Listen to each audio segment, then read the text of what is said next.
out to the ball game. Take me out to the park. Buy me some peanuts and Cracker Jack.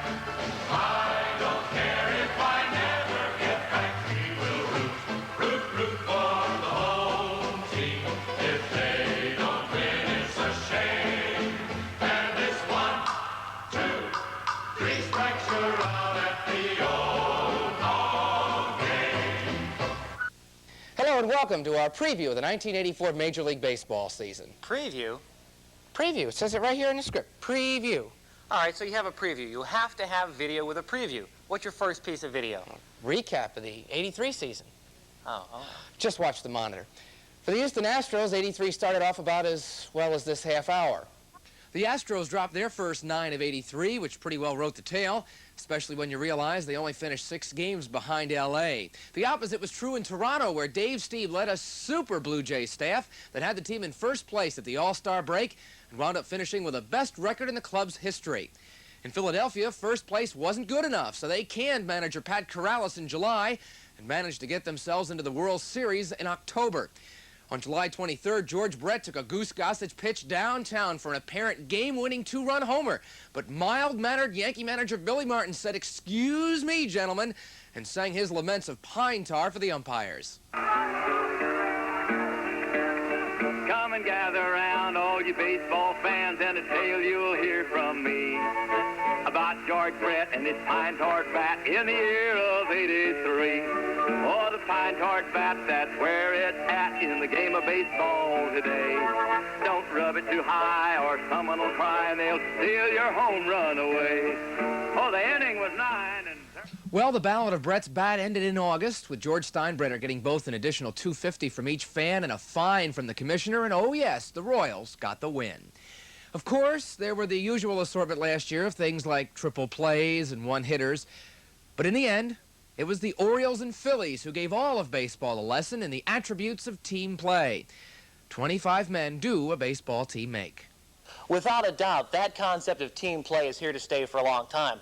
Also, without a doubt, you missed the real heart and soul of the 83 season. Heart and soul? You know, heart and soul, the players, the personalities who made the 83 season one to remember. Steve Garvey was the first to make headlines on April 17th. He played in his 1118th consecutive game, more than anyone in the history of the National League. That before an injury sidelined him for most of the year. On April 27th, Nolan Ryan struck out Brad Mills to pass Walter Johnson as baseball's all-time strikeout king, but it was a record short-lived. Just a couple of weeks later, the franchise in Philly silenced Steve Carlton.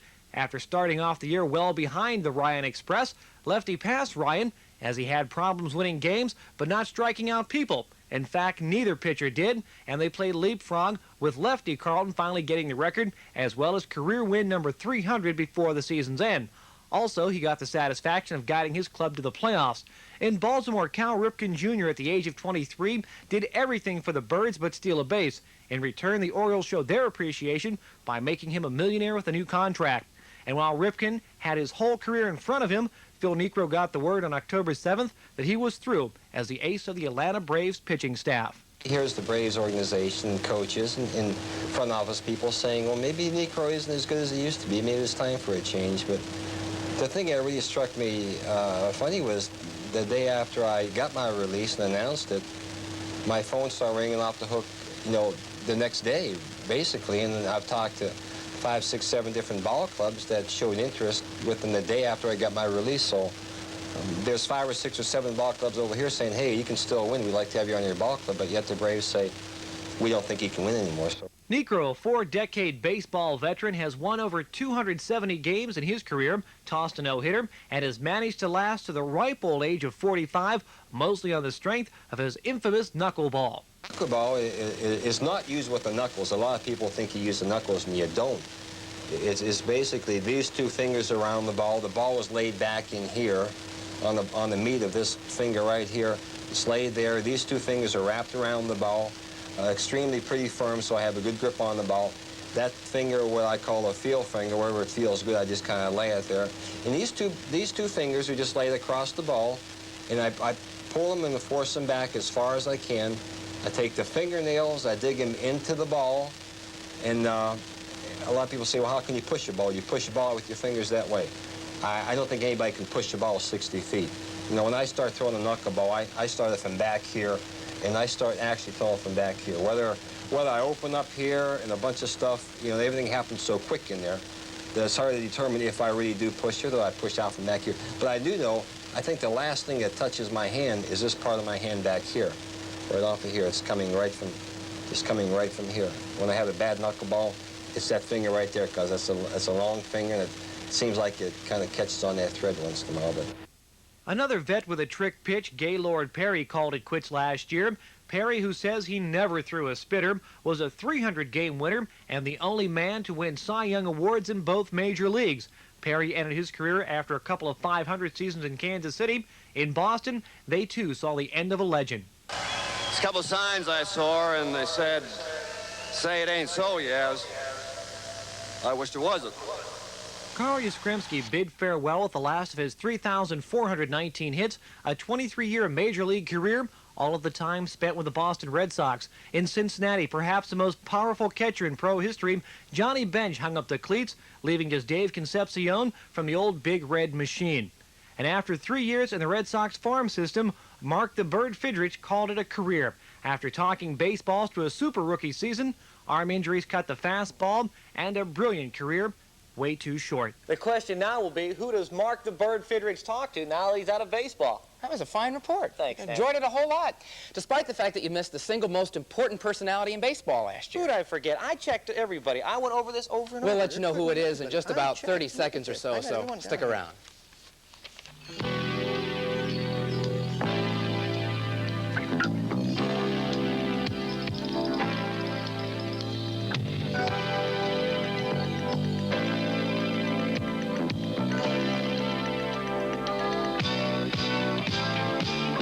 Helping you prepare today for the jobs of tomorrow. Your Education Center. Give them a call. I did Niekro. I did Yaz. Rose comes later. 1983 marked the end of an era of Major League Baseball when the baseball owners decided not to renew the contract of Bowie Kuhn as commissioner of baseball. Now, Bowie remained a candidate because the owners couldn't decide who to replace him. At least he remained a candidate until August the 3rd. I have advised Bud Selig, as chairman of the search committee, that I am withdrawing my name from any further consideration by his committee. This decision is final, irrevocable, and emphatic. The votes of only 5 owners were responsible for Kuhn's ouster, and the owners were as varied in their opinion over his success as was the press. Of course, it was under Kuhn that the World Series moved to night play, resulting in sometimes bitter temperatures, but also primetime television revenues. Kuhn was responsible for negotiating and signing the biggest TV rights deal in the history of the game, something that even prompted some good comments from noted critic Ted Turner. And he took a hard stand in 2 areas that he felt were hurting the game, banning Willie Mays and Mickey Mantle from baseball because of their ties with gambling casinos. Mays called that a double standard, citing that some baseball owners have interest in racetracks. And Kuhn suspended 5 players for 1 year because of drug involvement. Vida Blue, outfielder Jerry Martin, 1982 American League batting champ Willie Wilson, first baseman Willie Aikens, and Dodger relief ace Steve Howe. But despite his strength, Kuhn was still helpless when the '81 strike had emptied ballparks all over America. One paper even went as far as to remark callously that there wouldn't have been a strike if only Bowie Kuhn were still commissioner. So the owners found themselves faced with the task of replacing Kuhn, and for a while it looked like everyone was a candidate. Even a former Expos pitcher, Bill Lee, who had some ideas on the post. Make baseball organic, and then everything else would fall in organic behind it. By creating a totally organic system in baseball, the whole earth would have to change, kind of adapt to it or it would die. The owners, however, were interested in a different kind of green, and so they chose as baseball's 6th commissioner the president of the LA Olympic Organizing Committee, Peter Ueberroth. The commissioner represents the best interest of baseball. And when I'm in the position, which is a long way off, it's months away, that's what I intend to do.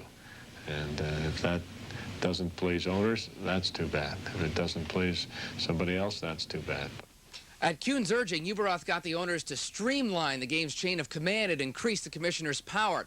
Commissioner's term was reduced from 7 years to 5, but now his re-election only requires a majority vote of the owners. The commissioner is now the chief executive officer of the game, with all league presidents reporting straight to him. His authority to impose fines on clubs increased from $5,000 to $250,000. And finally, Uberaz said he would only take the job if Kuhn were allowed to stay as commissioner until October 1st, after the games are well over. Well, one thing both of them will have to contend with is the umpire's contract.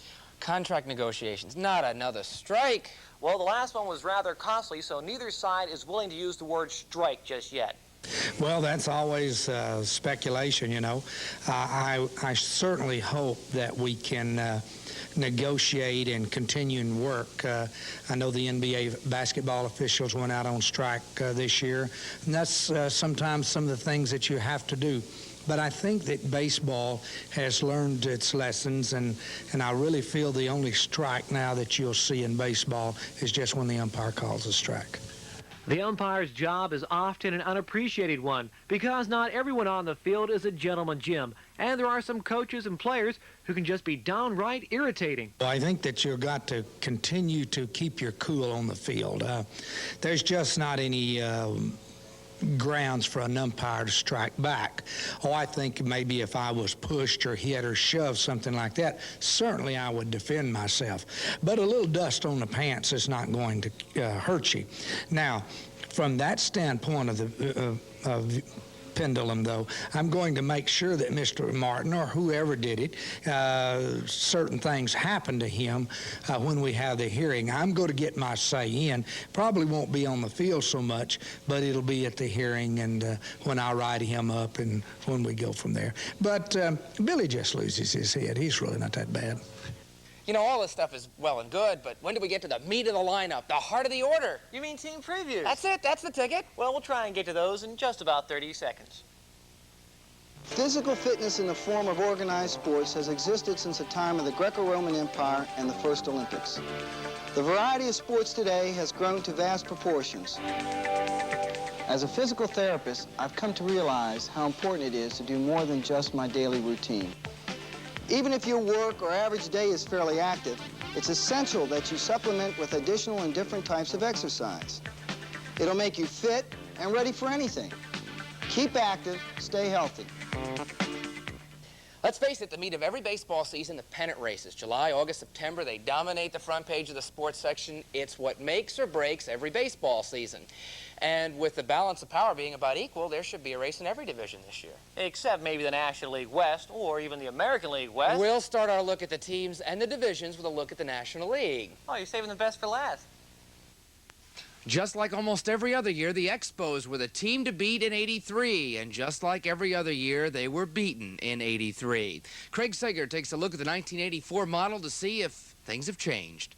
The Montreal Expos have developed a reputation as underachievers, but this year they have a new leader, a player who has achieved more than anyone in the game today. An overachiever, if you will, Pete Rose. I think they're really ready for a World Series up there. I think that'd really be an awesome sight to see Montreal in the World Series because of the reaction of the people in Canada. Rose is just 201 hits shy of Ty Cobb's mark of 4,191, but he's coming off his worst season ever and will be 43 in April. This year, he wants to prove he can still play, and he wants that record. People in Montreal should say that they want me there to beat the record, because if I beat the record, that means I have to produce, and if I produce, I'm going to help the ball club win. After first baseman Al Oliver was traded to San Francisco for pitcher Fred Brining, he apparently will. Filling Oliver's position in the field is no problem. Replacing his 300 average at the plate is. Oliver, who has been one of the big guns in the middle of the lineup anyway, is going to be very hard to replace, especially when you got a guy of his capabilities, 90 runs batted in, a 300 average. And to see it just, removed from the lineup probably puts a little bit more pressure on guys like Gary Carter and myself. In the past, Dawson and Carter haven't handled the pressure well. But that's before they had Pete Rose as a teammate. He walks, talks, breathes baseball. I drove 20 minutes home from the ballpark here the other day, and that's all we talked about, Craig, was baseball. And to have that type of guy in a ball club, it can't do you any harm. If anything, it's got to help you. And if the Expos doubted their ability to win in the past, all they have to do is listen to their new leader. Montreal's team to beat. The St. Louis Cardinals hope it's a different ball game in 1984. They followed up their World Championship in '82 by losing more games than they won in '83. It may sound hard to do, but manager Whitey Herzog says it was no mystery. Our starting pitching wasn't what it was the previous year. We gave up 101 more runs than we did in 1982. We had 26 ball games. We were down by 6 runs in the 4th inning. And unless that starting pitching comes back and pitches well, it's going to be the same old story. The pitching problems begin with Joaquin Andahar. He was 6-16 after being the ace of the staff the year before. In '82, Andahar took the pressure off rookie starters Dave LaPointe and John Stuper. But in '83, the expectations were greater, and so were the disappointments. In the past, Whitey Herzog could always rely on Bruce Stewart in the bullpen. But last year, there was no relief to the problems. I just wasn't consistent last year. I'd pitch 2 games and think I'd have myself figured out, and then that quick I'd pitch 2 bad games. And really, it was a year that I've never had, before, where I couldn't find my rhythm for, any extended period of time. The Cardinals hope their problems are cured in '84. The talent is there. It's a matter of making the most of it. I think, I guarantee you, rather, that this year will be much different because the pitchers, the pitchers have something to prove, and they've been working hard. We have something to prove. We've been working hard, and we want to prove that we're capable of getting back and winning again. While those two teams felt they have the most to prove going into this baseball season, the most changes in the offseason probably came in the city of brotherly love, the home of the defending National League champions. Well, it's got to the point where we felt that the Whiz kids had to go, and we had to get a few more Whiz kids into the action. Gone are Morgan, Rose, and Perez, and in their place, Juan Samuel takes over second, Lenny Matusik back for another year at first. But this club is still a club chock full of veterans. Cy Young winners John Denny and Steve Carlton, and 2-time MVP Mike Schmidt, who says they're out to prove this team is even better. We're hungry. Matthews wants to redeem himself. We got a guy in center field that wants to play all year and not be benched from time to time. Our right fielders got a chance to get on the right foot, Von Hayes or whoever it may be. We got outfielders galore here. Bo Diaz wants to rebound, have a good year. Carlton wants to win a Cy Young Award again. And you're looking at a team who has a lot to prove, even though we were in the World Series. The Mets dealt away pitchers Tom Seaver and Neil Allen last year. Not a really good thing to do when your pitching staff is hurting as badly as the Mets. However, they did keep Jesse Orozco, a super relief artist, and have some power on the bench with Darryl Strawberry and Keith Hernandez, but the Mets have a lot of rebuilding to do before this season's over. The Cubs, to solve their pitching woes, have Dick Ruthven, Rick Rushell, and Scott Sanderson from the start.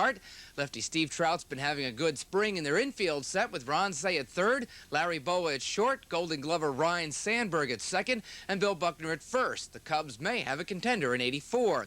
As to the Pirates, Bill Madlock leads the offense, and under Chuck Tanner, the Pirates were in it all the way last year and figure to be strong again this year. In the National League West, the Braves are coming off 2 solid years. Unfortunately, Craig Sager says 1984 could be a whole different ball game. If Joe Torre and the Atlanta Braves had known that Pascual Perez would be arrested for cocaine, they certainly would not have released another starting pitcher, Phil Niekro. You just can't go through the winter expecting one of your pitchers to get arrested or something, and it's something you can't make plans for. Perez and Niekro, between them, won 26 of the team's 88 games, but the Braves lose more than victories. In Perez, they lose one of the team's most colorful players, and in Niekro, they lose a landmark. Niekro had been in a Braves uniform since he signed his first contract back in 1958. Win or lose, some say the team just won't be the same. I hate it. It was a sad situation. It really was to, do the man, the way it happened. Fill the void in the starting rotation. The Braves have converted relief pitcher Steve Bedrosian, and they're counting on Ken Daly, a minor league sensation who has yet to live up to his major league expectations. Offensively, the Braves are led by Dale Murphy, who many consider baseball's best player both on and off the field. Murphy has a chance to become the first player in history to win the Most Valuable Player award 3 years in a row. I just think about doing it, at that particular time. I try to drive in that run, not thinking, well, if I drive it in, I'll get Most Valuable Player. Just try to win the game. That's what's fun about playing. Murphy can't carry the team alone. He tried last year after an injury to Bob Horner, but the team went from 5.5 games up to 3 games back. With Horner in the lineup, the Braves should score plenty of runs. But unless the pitching comes through, the opponents will also score plenty of runs. I'll tell you, pitching is such a big part of it. It's, you know, we have 85, 90% of the game could be pitching. And, you know, we can score all the runs we want, but you can't freeze the ball. You've got to get 27 outs, so it's pitching is the big part of our game. For the Braves, long games could lead to a long season. Well, we're picked last by most people, and that's all right with me because we'll have the last laugh. All of the experience that Frank Robinson has gathered during his Hall of Fame playing days and now as manager of the Giants can't hide one fact. This team is short on talent. In 21 seasons, Robinson played his way into baseball's Hall of Fame. I know what it takes to win ball games. I know what it takes to win pennants. I know what it takes to win a World Series. And that's what I'm looking for out of the players I have, although some people say, well, you don't have the talent. But I don't accept that. Robinson's high standards have led his critics to say he pressures his players to perform at the level he did. That's not always possible, especially with a team that has struggled as much as the Giants have. It is frustrating to see a guy with talent, and you don't feel like he is getting the most out of his talent. Oh, he's wasting that talent. That is probably the most difficult part of managing, to see a player that has the talent, you know he's got the talent, but he's not getting the most out of himself. And that will make the difference in the standings. Now, all that we're trying to do is to make some small changes to fit into maybe the times that have gone by. But I still say, and I've always found out, that the good team always has discipline, they always follow rules, and they're the ones that win championships with a very few exceptions in any sport. The last time Tony Perez donned a Cincinnati Reds uniform was in 1976. He's back, but things have changed. This is a lot of change on this ball club. Well, I'm satisfied, you know, happy to be back in Cincinnati after 7 years away from the team. But, you know, everybody welcomed me back, the fans, the ball club, and the teammates, everything working all right. The Reds have also brought home Dave Parker, a Cincinnati native who won 2 batting titles with Pittsburgh. In the past, the Reds have allowed their star players to achieve stardom in other cities. The Reds were the first team in professional baseball, but the last to adapt to the changes in the free agent era. By returning Perez and signing Parker, the Reds have demonstrated a change in philosophy, but they're still dedicated to the same principles that won in a different era. In San Diego, the Padres have had the talent. They're just hoping that the acquisition of Goose Gossage this year will give them that something extra to take them over the top. There are 2 teams left in the National League West, and while you don't often think of comparing the Dodgers and the Astros even up, when you come down to it, they're really pretty similar ball clubs. They both have solid starting teams, each have good defense, and they both provide a solid and balanced offensive attack. It's a balanced offense. It's not a big run producer, and the key for both clubs, they got to have pitching if they're going to be contenders. And the Dodgers have it. Fernando Valenzuela, Jerry Royce. They got Rick Honeycutt, 3 great starters. They got Niedenfuhr out of the bullpen, even if Hal can't pitch this year. Dodgers look great. I like the Astros, though. Nolan Ryan came off his best spring in a long time. You got Niekro and Nepper, also very good starters. DePino and Dolly combined for 34 saves last year. That's pretty good. Dodgers are better. Well, that may be, only time will tell. But if you want good pitching and solid pitching, go to the American League East and look for the world champion Baltimore Orioles. Come on, you got Bottinger, you got Palmer, you got Storm Davis. And those are just, you know, the ones that come into my mind. The only problem they're going to have this year, Stan, is where to spend all that playoff money. We bought a place up in Baltimore this past spring. Or this winter, I guess it was. We went back to Baltimore in January and got a place up there. My wife's always wanted to plant flowers someplace. You ever in one place long enough to plant some flowers, so. I went ahead and bought an engagement ring. So I plan on getting married in late October. This year, all I did was cause a tax problem for my accountant. Unlike Palmer's accountant, the O's really don't have any problems this year, with the possible exception of third base. And the Birds picked up Wayne Gross from the A's to help out there.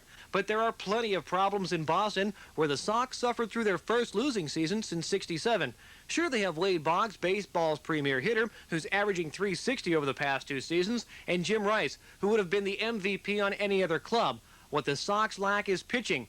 That makes their big off-season deal of exchanging John Tudor for powerful Mike Easler a bit mind-boggling. It may be a long year in Beantown. Jays manager Bobby Cox has perhaps the best staff in the league, with names like Louis Leo, free agent reliever Dennis Lamp, and Cy Young candidate Dave Stieb and Jim Clancy. And with 1 pennant race under their belts, they have matured and are ready for '84. In New York, some new faces and a new manager in Yogi Berra.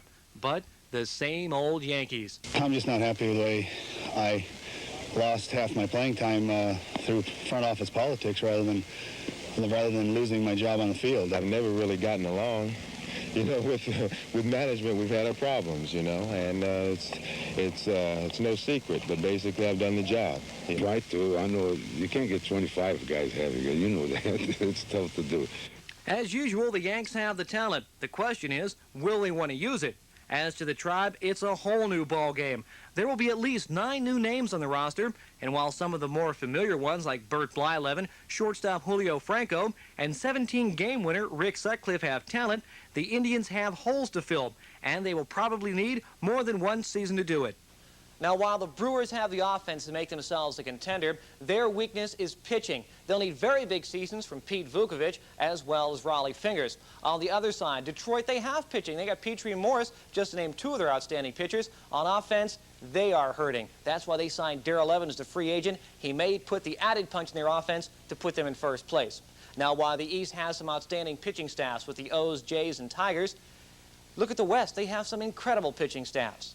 The White Sox steamrolled the West and the major leagues last year with everything, hitting, defense, and pitching. Lamar Hoyt, baseball's winningest pitcher the past 2 years, is the headliner, coupled with 22-game winner Rich Dodson, and Tom Seaver, who won 9 games for the punchless Mets. At the plate, there's Carlton Fisk, 26 homers, 86 RBIs. Greg Luzinski, 32 homers, 95 RBIs. And Ron Kittle, 35 round trippers, coupled with 100 RBIs. Not to mention Harold Baines and Tom Paciorek, whom we didn't happen to mention. But believe it or not, there was a better pitching staff than Chicago's last year. They belonged to the Texas Rangers. Well, I can hardly believe that with the great pitching staff the Chicago White Sox demonstrated all year. I agree with you 100%, but the facts speak for themselves. We led the league in ERA and defense. That's good, but their hitting was 13th in a 14-team league. Slugger Gary Ward obtained from the Twins should help out. You get another bat and hopefully 2 in the lineup, it makes a big difference. The Kansas City Royals finished second last year, but they have to rebound from the drug scandal that virtually eliminated their outfield. The Royals do have George Brett, but that's where the sure offense ends. And if pitcher Dennis Leonard doesn't return, then Dan Quisenberry may break the record of 45 saves he set last year. The Angels, well, they're another year older. Rod Carew hit nearly 400 last year. Doug DeCence's hit for power. And skipper John McNamara hopes they both stay healthy. Pitching has always been the question mark for them, though. Tommy John is now 40, and Bruce Keeson and Luis Sanchez are inconsistent. The A's feel they've solved their pitching woes by adding relievers Bill Cottle and Tim Stoddard. But 2 relief pitchers and Ricky Henderson will not win a pennant in the West.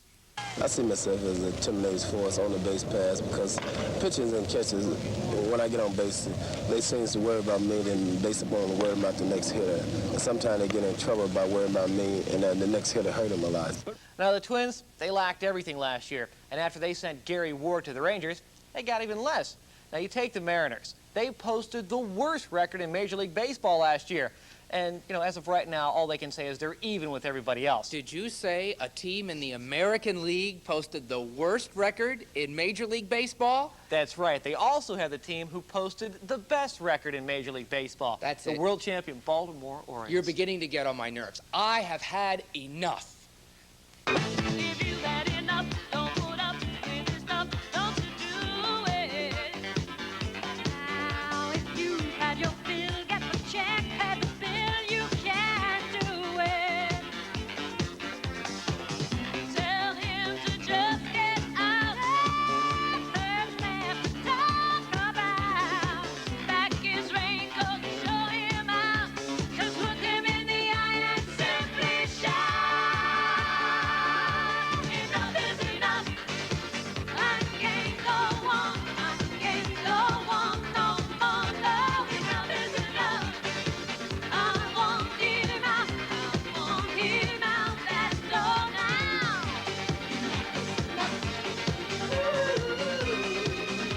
Oh, enough is enough. That's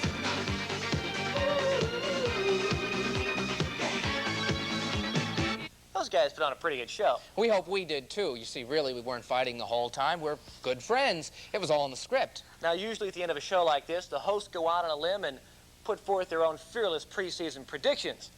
We're not going to do that. We're not that fearless. However, we will let you know who we picked last year, just so you can tell what our predictions are like. We don't play favorites, do we? Never.